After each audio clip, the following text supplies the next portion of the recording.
Hi there and welcome as we get to study God's Word together here for just a short little bit. You know, if you've ever observed a coach, perhaps you've seen a coach that yells at every mistake an athlete makes.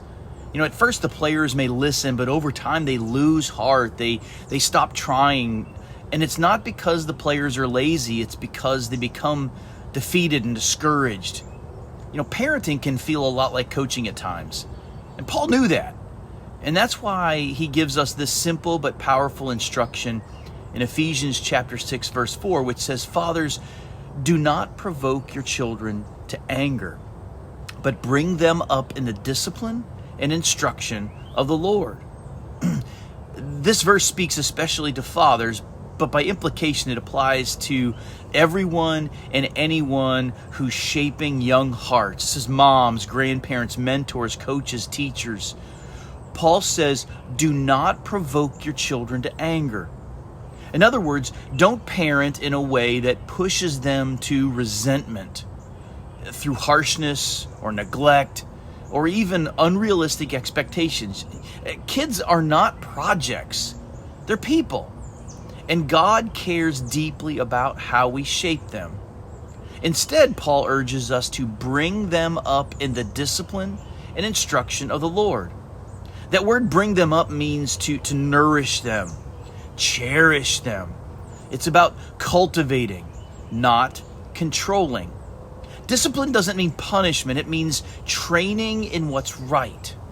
And instruction means lovingly guiding them in the truth. It's not enough to raise well-behaved kids. God calls us to raise kids who know Him. So how can you do that?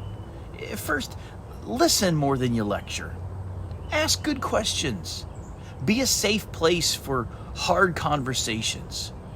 Secondly, be consistent. Loving boundaries gives security. Kids need to know you mean what you say, and you say what you mean. But do this with grace. And thirdly, point them to Jesus always, not just the rules. The goal is not outward compliance, it's inward transformation, encounter with Jesus Christ. So share how Jesus changed your heart. And if you're not a parent, don't just tune this out. There are young people in your church, your neighborhood, maybe your extended family who need your godly encouragement. The next generation needs all of us. What if your goal as a parent, a mentor, or a friend wasn't just to correct behavior or be the fun uncle, but to shepherd hearts? Who can you encourage or pray for or invest time in so that they grow not just under your authority, but under Christ's love?